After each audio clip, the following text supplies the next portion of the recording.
At bssaudio.com, on the Soundweb London product page, there's a link to download a very useful product comparison chart.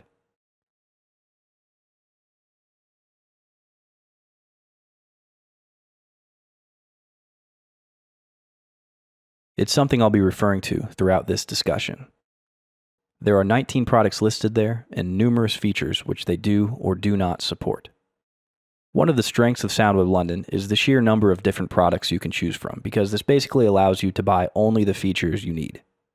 Let's take a look at two fairly popular models, the Blue 806 and the Blue 326. The Blue 806 and Blue 326 have identical rear panels and nearly identical front panels, the only difference being the product name.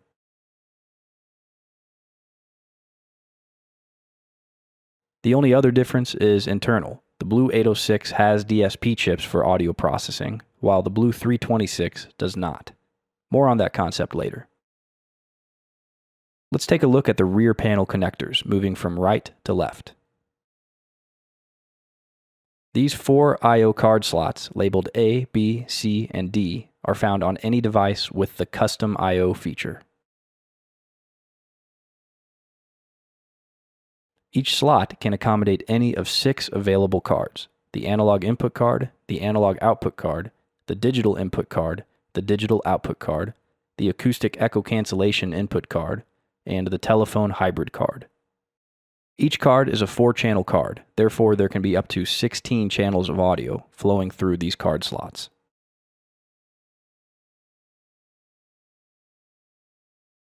The analog input card gives you 4 mic line inputs.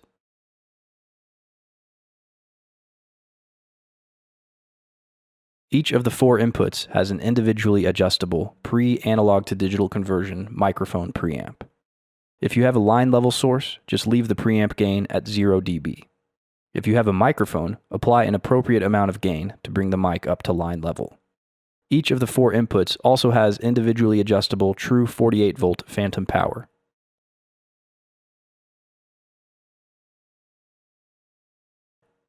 The analog output card gives you 4 line-level outputs.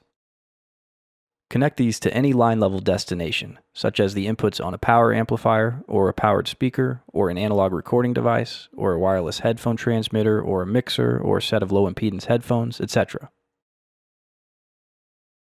The digital input card can receive digital audio in either of 2 formats, AES EBU or SPDIF.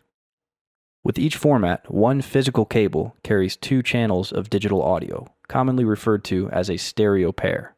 So, for example, you can connect up to 2 AES EBU cables for a total of 2 stereo pairs, that's 4 channels. Or you could connect up to 2 SPDIF cables for a total of 2 stereo pairs. Or you could connect 1 AES EBU cable and 1 SPDIF cable, again, for a total of 2 stereo pairs. And you could even connect 4 cables for a total of 4 stereo pairs. However, you would only be able to select and process 2 of them simultaneously within the device. The digital output card's physical connectors work a bit differently than the ones on the digital input card. Output 1 can send out a stereo pair of digital audio in either format, AES EBU or SPDIF. Same goes for output 2. The other connectors on the digital output card are special clock inputs. These allow the card to receive and sync to the clock signal from the device to which the card is connected. The AEC Input Card has the same capabilities as the analog input card, except it also has 2 built-in DSP chips used exclusively for AEC processing, which is a specialized and resource-intensive type of processing. Generally speaking, if you're building a teleconferencing system, any mic intended to communicate with remote callers should be connected to an AEC card. The AEC processing will then eliminate any potential annoying echoes and noise during the call. Another common use for AEC beyond just teleconferencing is ambient noise compensation. In ambient noise compensation systems, it's often beneficial to connect the ambient noise sensing mic to an AEC card.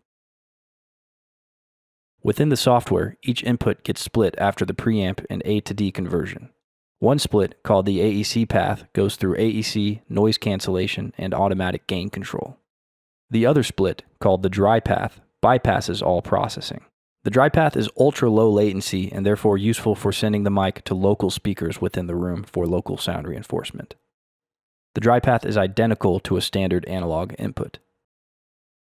The telephone hybrid card is also useful for teleconferencing. It gives the Soundweb London the ability to send and receive phone calls to and from a standard analog POTS line. The telephone hybrid card gives you a single bidirectional connection to a phone line. And it has an additional tip ring pair called set, which can optionally be connected to a standard phone, allowing that phone set to be used as a simple dialer with zero programming required. The telephone hybrid card also comes with 2 analog mic line inputs. These are functionally identical to those found on the analog input card. Each of the 6 card types has an LED with a unique color. This allows you to identify what kinds of cards are installed, simply by looking at the rear panel. A green LED means it's an analog input card. Orange means analog output card.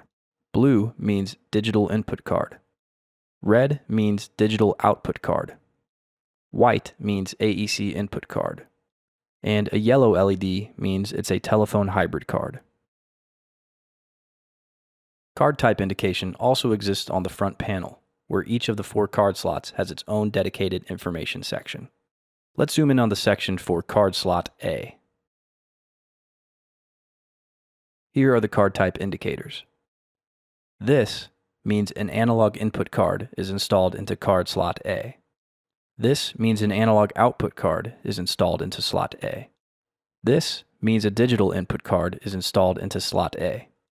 This means a digital output card is installed into slot A. This means an AEC input card is installed into slot A. And this means a telephone hybrid card is installed into slot A. Notice that each channel also has a red clip LED, which illuminates when a signal is above plus 18.5 dBu, and a green signal presence LED, which illuminates when signal is above minus 20 dBu. Each channel also has this third yellow LED, which indicates different things depending on which card is installed. If you've installed a card which supports phantom power, this illuminates when phantom power is turned on.